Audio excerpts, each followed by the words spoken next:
All right, back in the saddle here, and we're just continuing to move along this section here with all of these embankments and obviously subsequently culverts and things like that. So you're going to see lots of culverts, lots of milepost markers. So here you can see another culvert, the marker on there, 113.02, modern metal culvert, so nothing overly exciting. So here we start our run to the south. So we are pretty much heading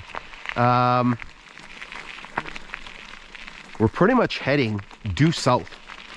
Like, I don't know if you can see the GPS here.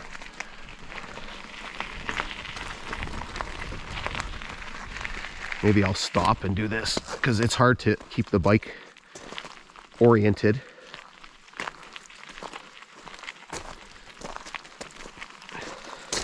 It's kind of bouncing around here, but 179. So we're like literally heading due south, which is pretty impressive. But what's going to be more impressive is what's going to happen at the end of that.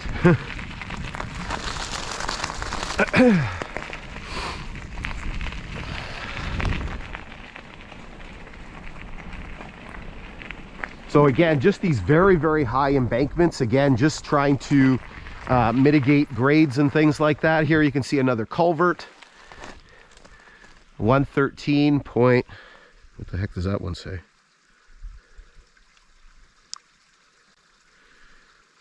.07. Again, just a metal culvert, so nothing overly exciting.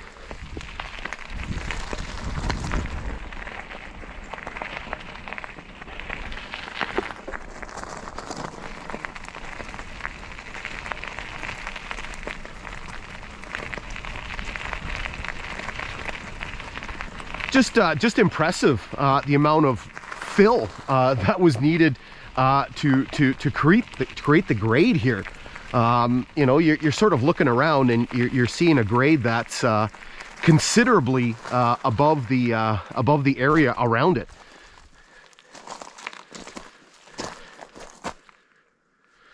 Here there's a series of telegraph poles.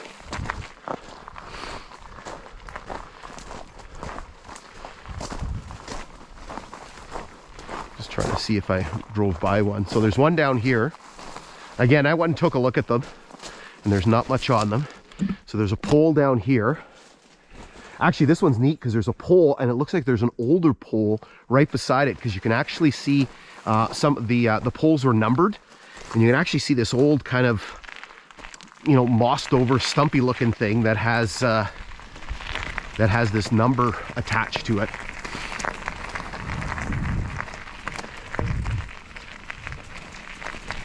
And so there's another one up here.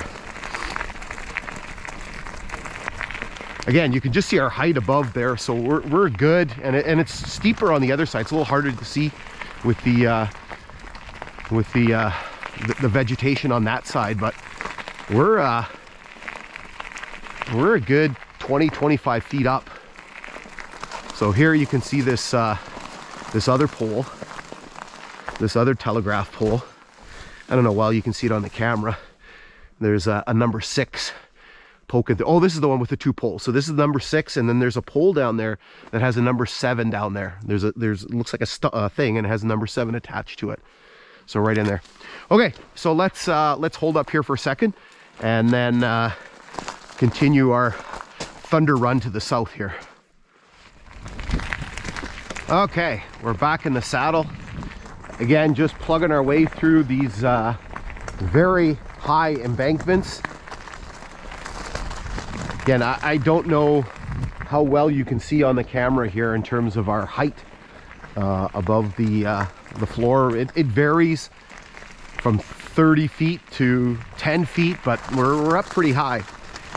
So what's going to happen here is we're approaching a very interesting spot on this railway line. There's no other ones like this. here you can actually see, sorry, I feel like the dog squirrel, get distracted. You can actually see one of the bases for one of the power line poles. So you can see all the rocks that are stacked. You can see the pole, and you can see the metal around it. Again, that's indicative of the power line. So again, the power line ran on the south side of the grade, and the telegraph line ran on the north side.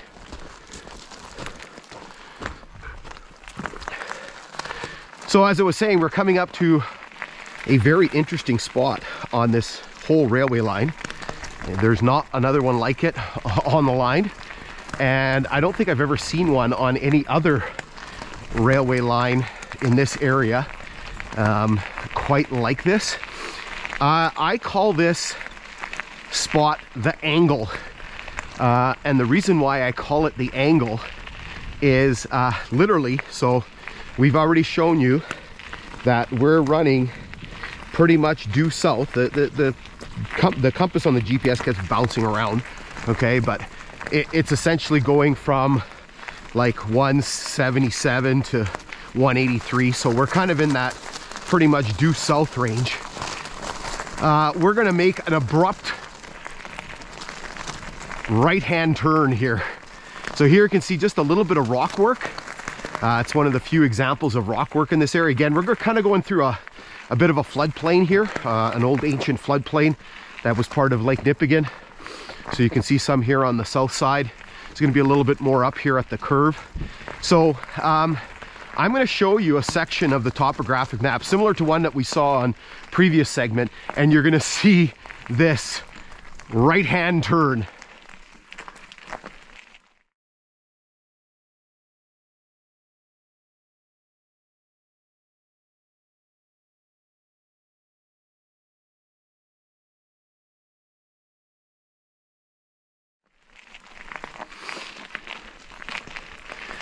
Okay, so before we get there, we do have, oh, there's a culvert here. We can't see the culvert, but what we have is there's a piece of a telegraph pole right there.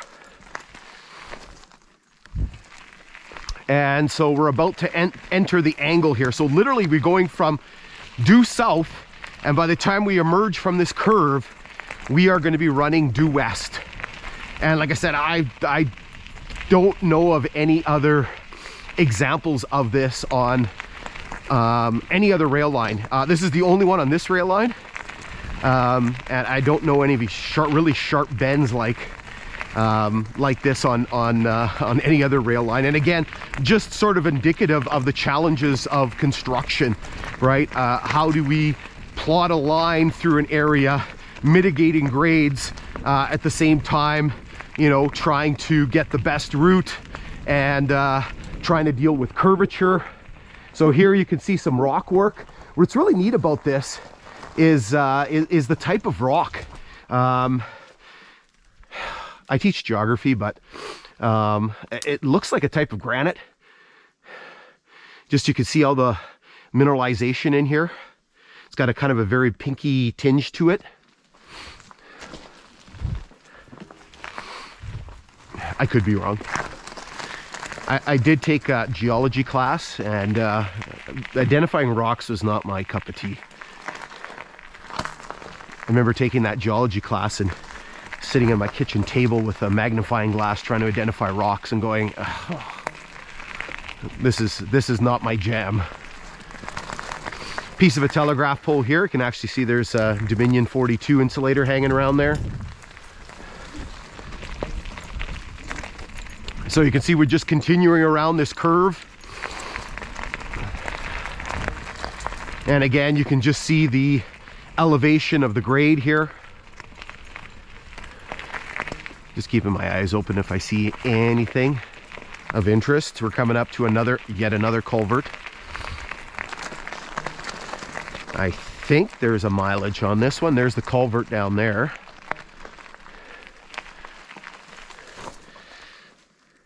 I'm going to be lazy and not go over there. I'm just going to look at my GPS. 63.77. So that would be 113.43. No, what was that? 63.77, so it would be 113.47. Well, math is not strong with me today.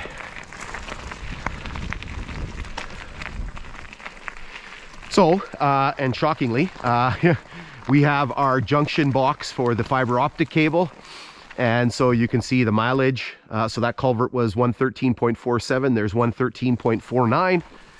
Again, that's the mileage on the Kinghorn. And so as we push our way through the curve here, we are starting our turn, completing our turn to the west.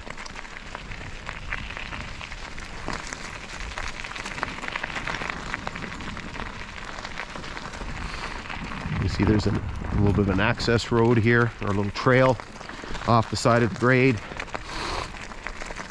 It's still up on an embankment here. It's like, other than that rock cut, we've just been on an embankment the entire time. And again, I'm just guessing that is all due in part to just elevation issues, right? Trying to bridge that gap coming up from the Nipigon River. And then as we start to get into the southern part of Orient Bay, you know, obviously we have to do something to mitigate those grade issues, right? So again, you can just see the height here. So we're a good 20 feet up, I guess, on this side.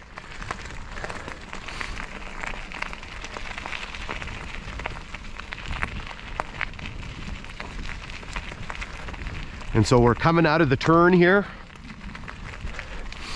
from the angle.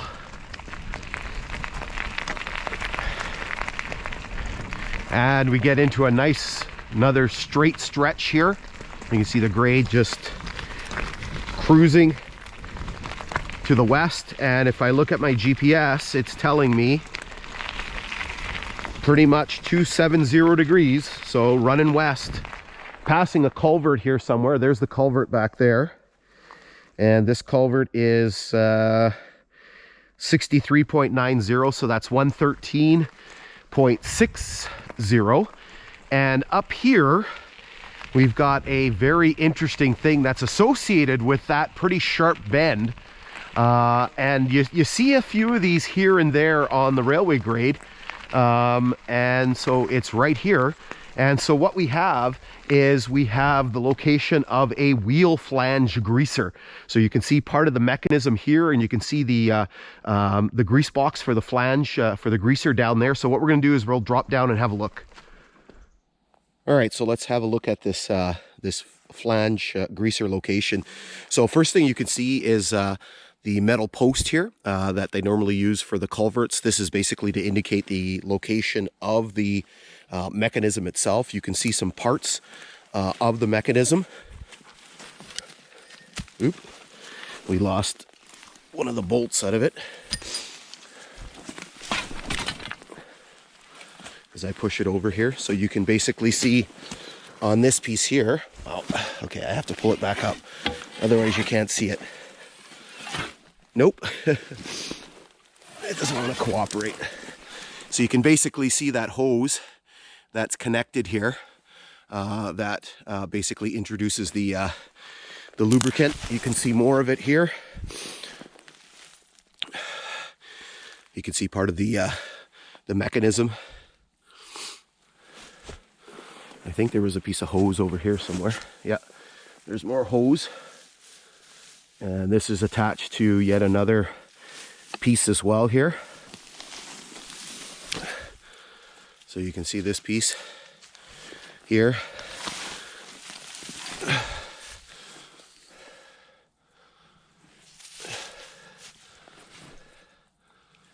And down here, we actually have the greaser box. So you can see this metal box. So it would have been stuck into the ground with this end at the bottom. And this basically, it was the mechanism to basically operate. You can see there's a whole pile of grease down here. Really good for the environment here. And so basically, Again, I don't know all the inner workings of it, but there is one that was still in the ground a little bit further up. Now my hands are all covered in grease, which is great. A little bit further up the line, there's one that was actually still in the ground, but I'll post a link so you can actually see how a flange greaser works. There's a barrel over here. So I don't know if this was, you know, maybe something where the grease came in. You can see that there's a lid for a bucket, and that might have been lubricant. I don't know, it looks like there might be some lubricant down at the bottom. There's something else over here. Oh, that's the base of a power line pole. You can see there's more lids for buckets here. So again, these might have been the buckets that the lubricant came in for the greaser. Okay, so let's hop back up on the grade and just keep plugging our way towards McCaskill.